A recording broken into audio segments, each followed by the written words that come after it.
Sahabat IKB yang dikasihi Tuhan, salam jumpa kembali dalam acara Wasiat Kekal berupa renungan firman Tuhan yang memandu kehidupan kita. Saya Pendeta Anita Meiti Malonda dari Gereja Masehi Injili Indonesia, Gemindo Nasaret, Jakarta Utara, anggota PGIW DKI Jakarta.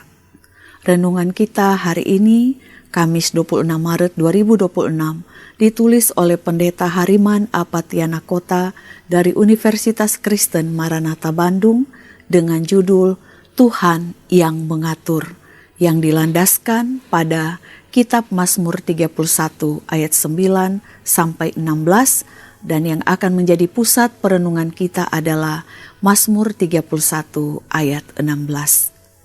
Sebelum kita membaca Alkitab dan merenungkannya, mari kita berdoa. Kami bersyukur kepadamu Tuhan, pemelihara kehidupan kami. Engkau telah memberkati kami di hari ini. Tuhan, kami membutuhkan Engkau dalam perjalanan kehidupan kami. Kami butuh tuntunan firman Tuhan. Karena itu, tolonglah kami pada saat ini, ketika kami membuka Alkitab, ketika kami merenungkan firman Tuhan.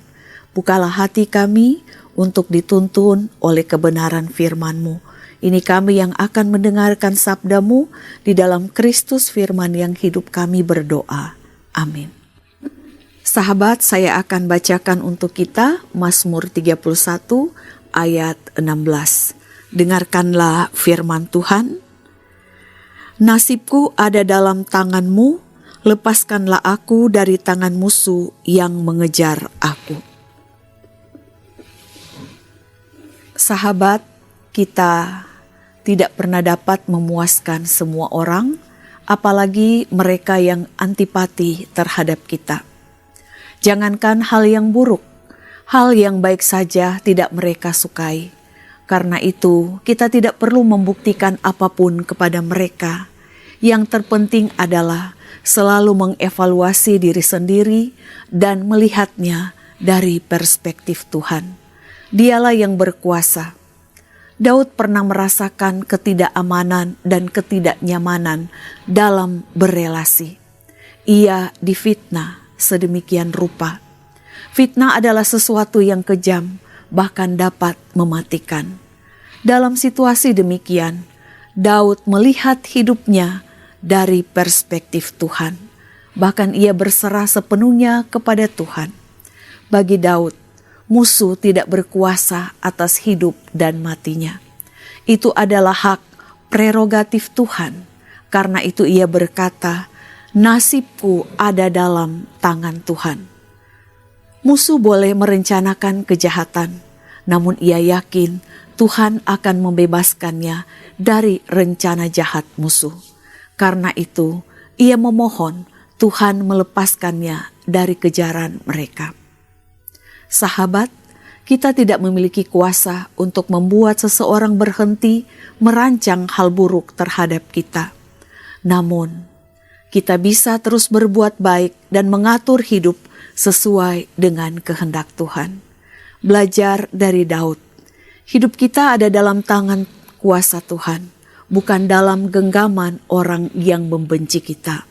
Karena itu, berserah kepada Tuhan dan terus berkarya adalah pilihan terbaik. Tuhanlah yang mengatur hidup kita, bukan orang yang memusuhi kita. Demikian firman Tuhan, sahabat, mari kita berdoa. Tuhan yang merancang hidup kami baik adanya, ke dalam tangan-Mu kami bersyukur untuk tuntunan firman Tuhan yang boleh kami dengarkan.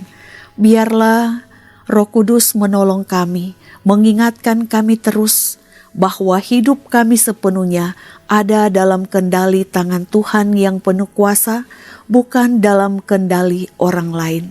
Tuhan mampukan kami untuk berfokus pada rancangan Tuhan dalam hidup kami, bukan pada hal-hal yang mengganggu hidup kami karena orang lain. Tolong kami untuk terus percaya pada rancangan dan rencana Tuhan yang indah dalam hidup kami. Terima kasih Tuhan untuk tuntunan firman Tuhan di hari ini. Kami berdoa, kami bersyukur dalam nama Tuhan Yesus, penuntun hidup kami. Amin. Sahabat, demikian renungan kita hari ini. Jangan lupa subscribe, like, dan bagikan kepada sebanyak mungkin orang. Tuhan memberkati.